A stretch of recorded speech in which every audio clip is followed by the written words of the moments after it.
You have for years, ever since you were a little boy, I hear, been called a nerd. Do you care? Does it hurt you? Well, nerd means a lot of things. I'm somebody who can sit and read a book about science for hours on end. And, I don't mind being labeled as somebody who finds that interesting. There is hardly a day in which something is not written about Microsoft. It has become almost a frenzy. You're being called the evil empire. You forget being called a nerd. You are now being called arrogant, greedy, the devil. You've read all this stuff. I heard that this has been said. What do you say about all of this? Well, it's a very competitive business. And that's all? Oh, no, absolutely. When you have the level of success that we've had, when you have a business that's important as this with this many competitors, you're going to have people saying some nasty things. And so you have to learn a little bit not to take it too personally. Computers, when I was young, were super expensive. And my friend Paul Allen and I actually snuck into places at the University of Washington where they had computers that weren't being used at night. And so we were fascinated by what the computer could do, but very few people were getting exposure. We had to go out of our way, and we were lucky that we did it all. And so then when the idea of moving the computer onto a chip that Intel would make, and that would make the computer literally millions of times cheaper than the ones we were using, so both more powerful and available to people on a personal level, then the idea of, okay, it would be very different, the software you needed, the way the industry would work. We were super lucky to be there when that was happening. So what did your family think? Did they say there's something wrong with this young man, he wants to just do computers? They knew I was obsessed with computers, that I would skip athletics, that I'd go in overnight, that I'd leave the house sometimes when they prefer I wouldn't go work at night on these things. And so it was kind of considered a little strange. And the big moment was when I said, instead of going to part of my senior year, that I wanted to go work for a company writing software. So they were great about allowing that to be my hobby. I was fanatical in my 20s.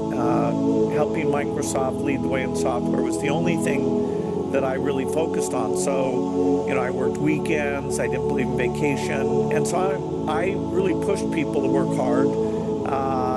And I was still learning how to manage people, particularly the different skill sets, the sales people, the accounting people.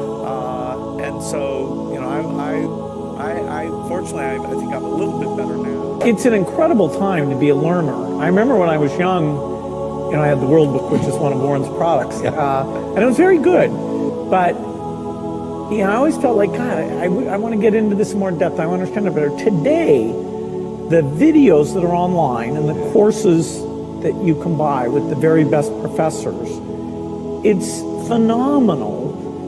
Take a subject like weather or climate change, or what's going on in economics, what's known, what's not known. Now with the foundation, a lot of what I need to learn is about biology, making vaccines, and what's going on with these various diseases.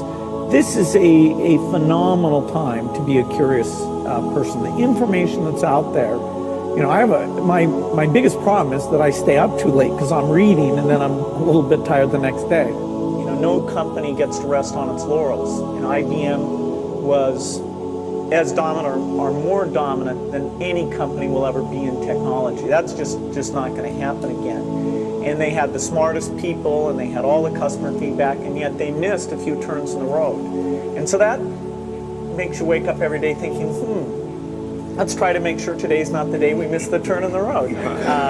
Let's find out what's going on in speech recognition. Let's go find out what's going on in artificial intelligence. Let's make sure we're hiring in the kind of people who can pull those things together and make sure we don't get surprised. Sometimes we do get taken by surprise. For example, the internet came along, and we had it sort of as a fifth or sixth priority. It wasn't like somebody said internet to me and I said, oh, I don't know how to spell that. I said, yeah, I got that on my list, I'm okay. But there came a point where we realized it was happening faster, and it was a much deeper phenomena then it had been recognized in our strategy. And so that was a case where, as an act of leadership, I had to create a sense of crisis and have a couple months where we all just threw ideas and sent electronic mail around, went on a bunch of retreats, and then eventually coalesced around a few ideas where we said, okay, here's what we're gonna do, here's how we're gonna measure ourselves internally, and here's what the world should think, here's what we're gonna tell them about what we're going to do. If you want to have impact, usually delegation's important. Although, individual contributors in terms of inventing a drug or a new approach to things, that's phenomenal. So when Microsoft first got started, I wrote most of the code, and everybody else's code I read and kind of rewrote. And that got us up to 10 people, and then I had to say to myself, okay, we're going to ship code that I didn't edit. And that was hard for me. But I kind of got over that. Then I still said, okay, I'm going to interview everyone, and I'm going to at least look at samples of their code. Well, that got us up to about 40 people. And that was at a point where I had sold way more software than we could write because everybody was so impressed. And I thought, well, I need to collect enough money to keep hiring all these people. But the demand was so high that we were actually falling behind. That's when I hired Steve, and Steve figured out how to control what promises I made to people, and B, how to hire lots of people and really good people and create organizations and teams. So I delegated to Steve that, and he was constantly saying to me, okay, we're going to hire programmers that you've never met, and I'd say no, we're not. And then he would show me numerically that the constraint wasn't going to work,